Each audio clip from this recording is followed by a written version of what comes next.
Hello friends, welcome back. It's me Mayank. This is my 10th video on the high frequency math questions for SNAP, IIFT, ZAT, CMAT and other competitive exams. Today we will see two questions from the topic algebra. The first question is the value of the sum 7 into 11 plus 11 into 15 plus 15 into 11 up to 95 into 99 is. ये special series का question है और अगर हम इसके पहले हम ना कुछ फॉर्मूलाज देखते हैं. सम important formula. अगर 1 plus 2 plus 3 plus 4 up to n ये क्या होता है? Sum of the first n natural numbers. इसे हम क्या कह सकते हैं? Summation n. और इसकी वैल्यू कितनी होती है? n into n plus 1 by 2. अगर हमसे कहे 1 square plus 2 square up to n square, ये क्या है? Sum of the squares of first n natural numbers. इसे हम क्या कह सकते हैं? Summation n square. और इसकी वैल्यू कितनी होती है? n into n plus 1 into 2n plus 1 by 6. जो नेक्स्ट फॉर्मूला है, अगर हमसे कहता है 1 cube plus 2 cube plus 3 cube up to n cube, इसे हम समेशन में क्या कह सकते हैं? Summation n cube. और इसकी वैल्यू कितनी होती है? n into n plus 1 by 2 इसका होल स्क्वायर. अब अगर मान लीजिए कि हमारे पास ये 5 है और इसे हम कह दे 5 प्लस 5 अप टू n टाइम्स, इसे हम क्या कह सकते हैं? Summation 5 means summation of any constant number. तो इसकी वैल्यू कितनी होती है? 5 इंटू n. मतलब अगर n 20 होगा तो 5 इंटू 20 हो जाएगा. अब अगर मान लीजिए बेसिकली समेशन क्या होता है? n into n plus 1. अगर कभी हमसे कहे कि इसका समेशन की वैल्यू कितनी होगी, तो इसकी वैल्यू कितनी हो जाती है? n इंटू n प्लस 1 ये दिया हुआ है. इसका नेक्स्ट टर्म क्या होगा? n plus 2 this is divided by 3. ये इसकी वैल्यू हो जाते हैं. ये बेसिक समेशन के प्रिंसिपल्स हैं.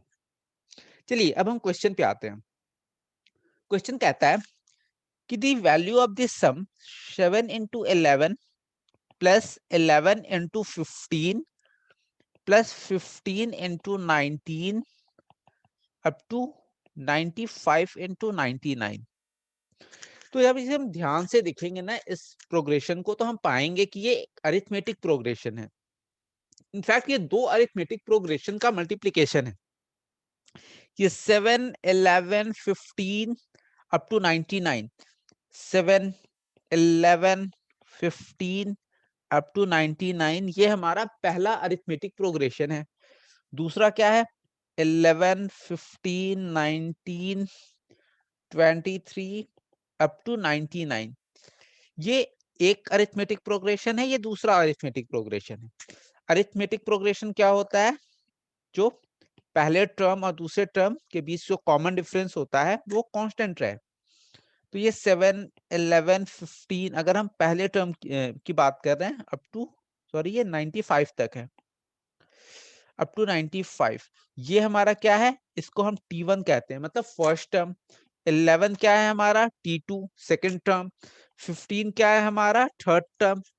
तो कॉमन डिफरेंस क्या हो जाएगा? T2 minus T1. इसकी वैल्यू कितनी हो जाएगी? 11 minus 7 this will be equal to 4. तो नॉर्मली अगर हमको कोई भी अरिथमेटिक प्रोग्रेशन डिफाइन करना होता है तो उसमें हमें क्या क्या चाहिए होता है? First term, common difference, last term या टोटल नंबर ऑफ टर्म्स. तो अगर हमारी सीरीज जो है वो 7 11 15 ये अप टू 99 है, तो इसका लास्ट टर्म क्या है? 99. सॉरी ये पहला सीरीज है ना इसका, ये 95 तक है. अब अगर मैं इसका Tn डिफाइन करूं तो Tn क्या होता है? कोई भी nth टर्म की वैल्यू वो क्या होती है? First term plus a plus n minus 1 into D. यहाँ फर्स्ट टर्म क्या है? 7 प्लस n माइनस 1 n, कोई भी nth टर्म की वैल्यू हम निकाल रहे हैं. कॉमन डिफरेंस कितना है? 4. तो इसे जब हम कैलकुलेट करेंगे तो ये कितना हो जाएगा? 7 प्लस 4n माइनस 4. और अगर हम इसे सिंप्लीफाई कर दे तो क्या हो जाएगा 7 माइनस 4 मतलब 4n प्लस 3। अब अगर मैं कहूं कि इस सीरीज में कितने नंबर ऑफ टर्म्स हैं, तो लास्ट टर्म कितना है 99। लास्ट टर्म में अगर हम 4n प्लस लास्ट टर्म कितना था पहले सीरीज का, सॉरी 95 है, एक्सट्रीमली सॉरी 95, और 95 is equal to 4n plus 3। ये कितना हो जाएगा 95 minus 3 is equal to 4n, और 4n इज इक्वल टू हो जाएगा 92, और n इज इक्वल टू कितना हो जाएगा 23। तो इस प्रोग्रेशन में टोटल नंबर ऑफ टर्म्स जो है वो 23 हैं। चलिए अब हम जो सेकंड सीरीज अपना देखते हैं। सेकंड सीरीज कहाँ से स्टार्ट हो रहा है 11 से, जो 11 15 है, 11 15 19, ये कहां तक जा रहा है अप टू 99। तो इसका फर्स्ट टर्म क्या है 11, सेकंड टर्म क्या है 15, तो इसका कॉमन डिफरेंस कितना हो जाएगा T2 माइनस T1, मतलब 15 माइनस 11, इसकी वैल्यू कितनी हो जाएगी 4। मतलब इस सीरीज के भी जो कॉमन डिफरेंस है वो 4 है। और अगर हम इसका पूछे कि इसका Tn कितना होगा nth टर्म की वैल्यू, तो वो क्या हो जाएगा same a plus n minus 1 into D. First term क्या है यहाँ फर्स्ट टर्म है 11 plus n minus 1, common difference क्या है 4। इसे हम सिंप्लीफाई कर लेते हैं 11 plus 4n minus 4, this will be equal to 4n plus 7।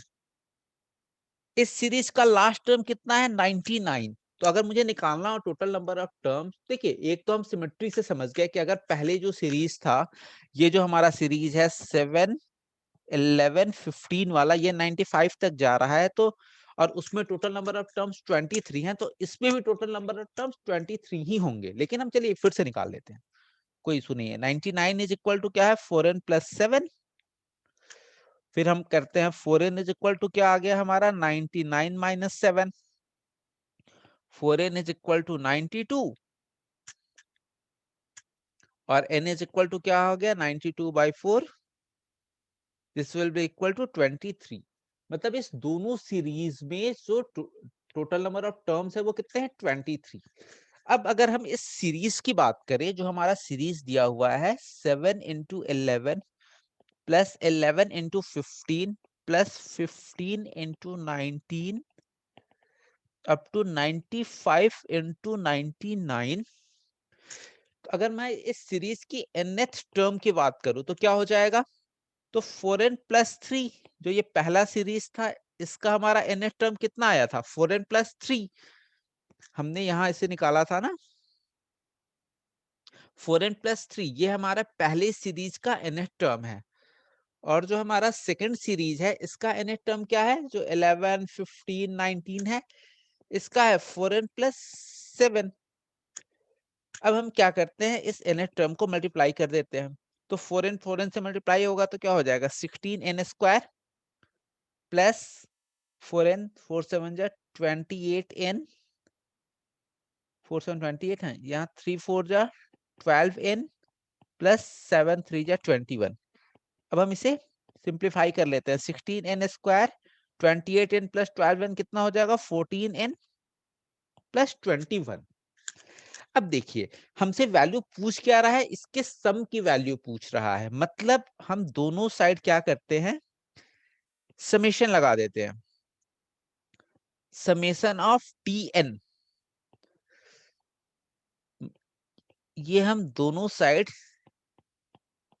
Summation कर दिए। ये हमें मेथड समझना पड़ेगा, ये बहुत ही इंपॉर्टेंट मेथड है, और इस मेथड पे बहुत लगभग हर एग्जाम में 1 से 2 क्वेश्चन आते ही आते हैं। तो अगर हम सिर्फ Tn को, मतलब ये क्या कह रहा है यहाँ Tn 1 2 3, तो ये क्या हो जाएगा, ये Sn की वैल्यू हो जाएगी, समेशन ऑफ Tn, मतलब ये सारे टर्म्स का सम, वो क्या दे देगा सम ऑफ nth टर्म दे देगा। तो हमको यहाँ भी हर साइड समेशन लगाना पड़ेगा, मीन्स अगर ये समेशन यहाँ मल्टीप्लाई होगा तो ये कितना हो जाएगा 16n square plus 40 summation of n plus summation of 21।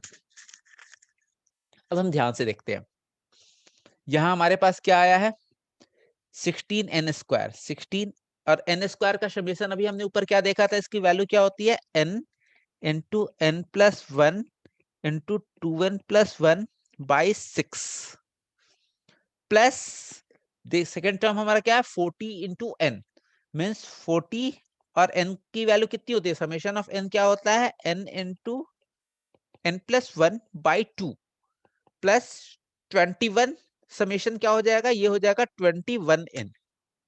अब एक बात समझिए कि यहां भी हमारे पास n है, इसको चलो हम थोड़ा सिंप्लीफाई कर देते हैं। ये 6 है, 2 3 जा 2 8 जा, यहाँ क्या है 2, इसे हम कैंसिल कर देते हैं 20।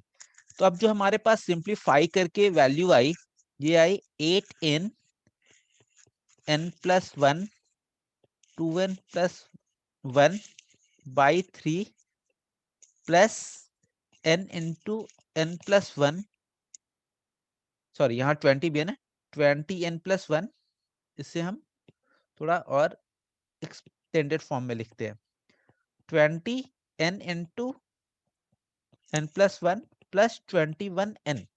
अब यहाँ में n की वैल्यू क्या रखनी है, n क्या था हमारा टोटल नंबर ऑफ टर्म्स था, तो टोटल नंबर टर्म्स कितना है n इज इक्वल टू 23 है।